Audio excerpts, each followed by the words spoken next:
Can a man get pregnant? That all depends on your definition of man and pregnant and can and get and a. And what exactly is a question mark?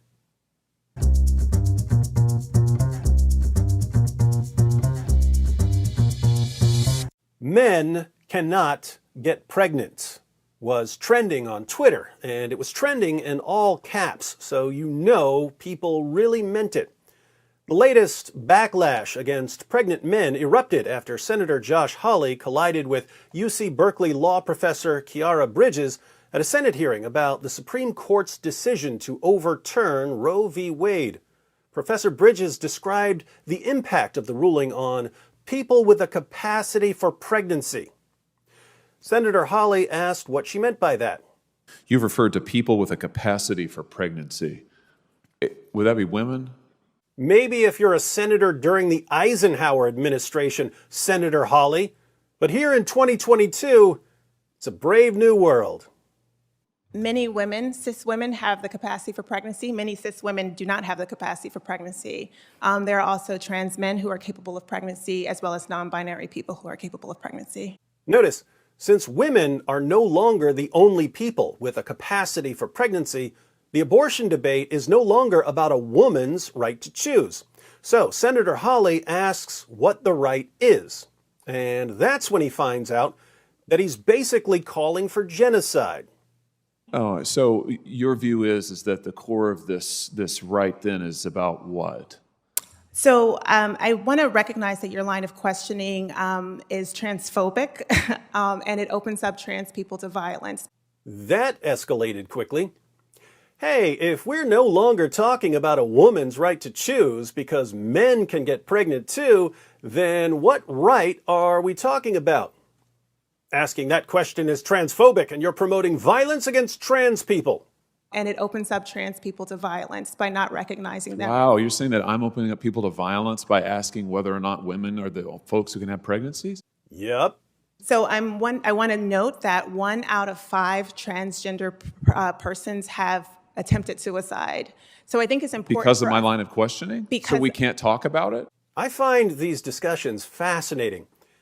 If this is no longer a woman's right, what's the right? You're being transphobic and causing violence against trans people. How does my question about what we're talking about cause violence? 1 in 5 trans people have attempted suicide.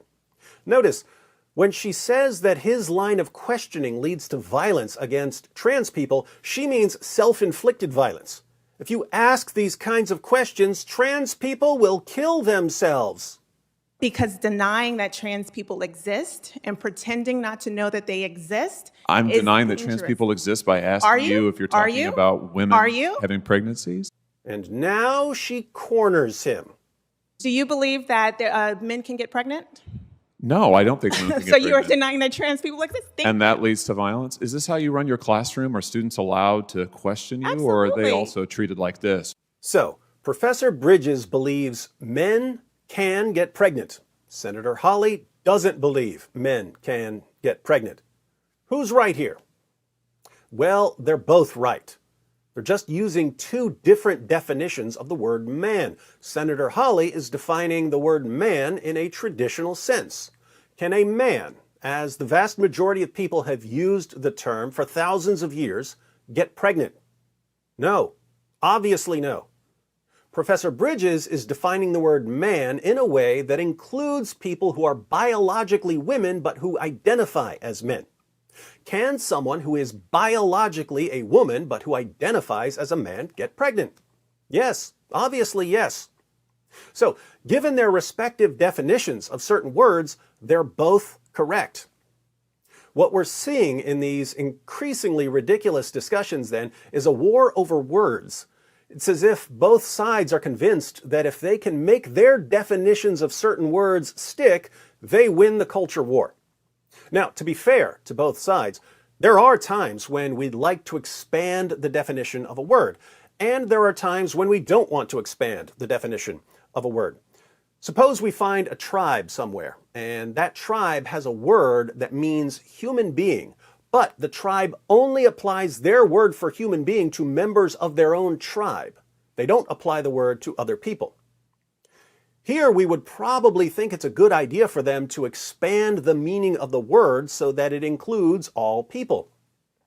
But we wouldn't want to keep expanding the word beyond that. We wouldn't want to apply the word for human being to chimpanzees, for instance, because if we expand the meaning of the word for human beings so that it includes non-human beings, we've just ruined the word for human being. Once you've expanded the meaning of human being so that it includes non-human beings, what do you then call human beings?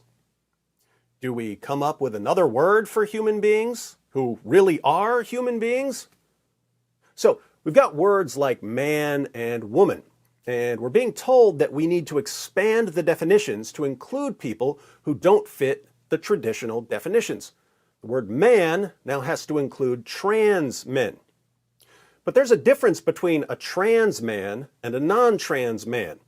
So if the word man now refers to both trans men and non-trans men, what word should we use to refer specifically to non-trans men? Do we have to invent a new word? If we're going to invent a new word, why not just invent a new word that refers to the broader category, but continue using the word man in the traditional sense? Apparently, we can't do that, because if we do, people will slash their wrists. 1 out of 5 transgender persons have attempted suicide. So I think it's important Because of my line of questioning? So we can't talk about it? Isn't this interesting? You may think that this is a new development, that generations before ours didn't have these disputes. But let's read a passage from G.K. Chesterton. Chesterton was making fun of the BBC for censoring some controversial comments from George Bernard Shaw. But then Chesterton started talking about skepticism and how skepticism went from skepticism of supernatural claims to skepticism of moral claims to skepticism of totally ordinary claims. The BBC has broadcast any number of speeches on any number of subjects on which it is quite impossible for anyone to speak without expressing opinions that are widely controverted. But the case grows worse and worse every day as more and more principles come, in practice, to be controverted. For the secular society of today is skeptical not merely about spiritual assumptions, but about its own secular assumptions. It has not merely broken the church window or besieged the tower of tradition, it has also kicked away the ladder of progress by which it had climbed. The Declaration of Independence, once the charter of democracy, begins by saying that certain things are self-evident. If we were to trace the history of the American mind from Thomas Jefferson to William James, we should find that fewer and fewer things were self-evident, until at last, hardly anything is self-evident. So, far from it being self-evident to the modern man that men are created equal, it is not self-evident that men are created, or even that men are men. They are sometimes supposed to be monkeys muddling through a transition stage before the Superman. But there is not only doubt about mystical things, not even only about moral things. There is most doubt of all about rational things. I do not mean that I feel these doubts, either rational or mystical, but I mean that a sufficient number of modern people feel them to make unanimity an absurd assumption. Reason was self-evident before pragmatism. Mathematics were self-evident before Einstein.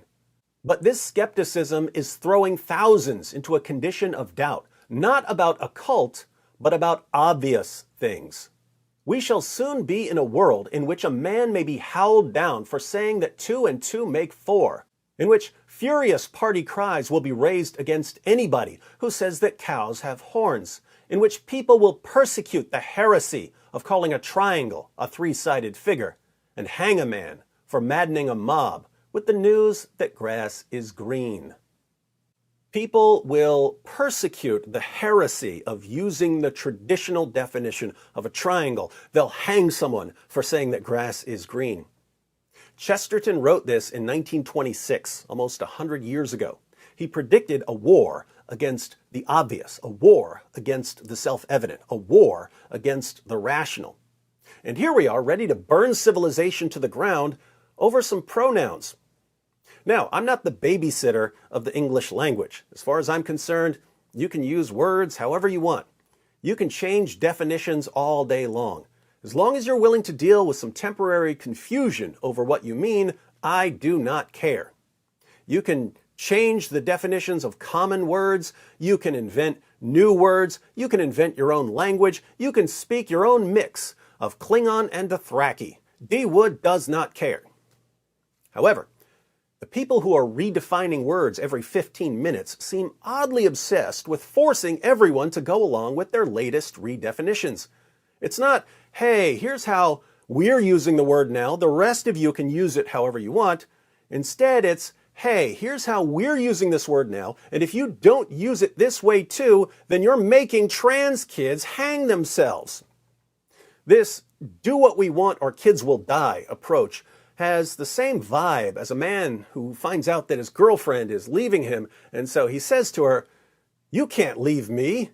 If you leave me, I'll kill myself," as if his suicide would be her fault for not doing what he wanted.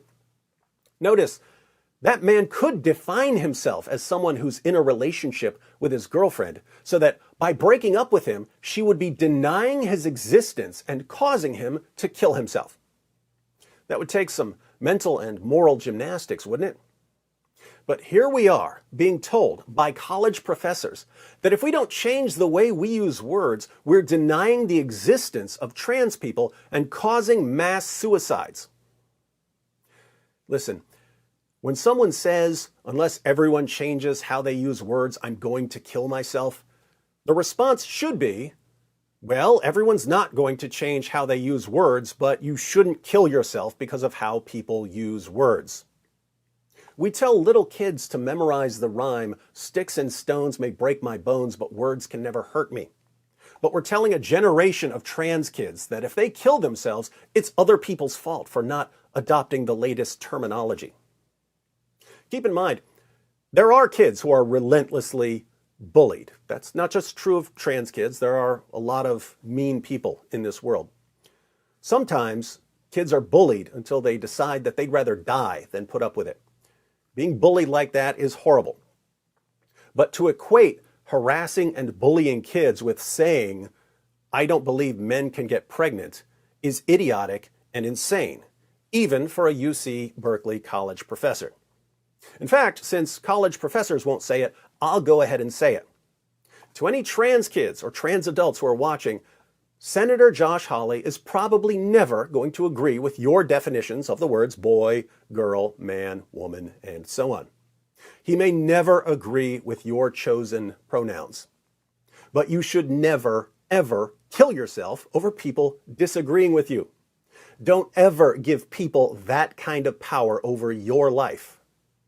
Any college professor or journalist or politician who tells other people that they're causing you to commit suicide by not adopting this week's edition of the Transgender Dictionary is not helping you. These professors and journalists and politicians aren't helping you. They're using you to silence critics of their ideas. And if they can't win an argument without using the threat of your suicide to silence their critics, how good do you think their arguments really are?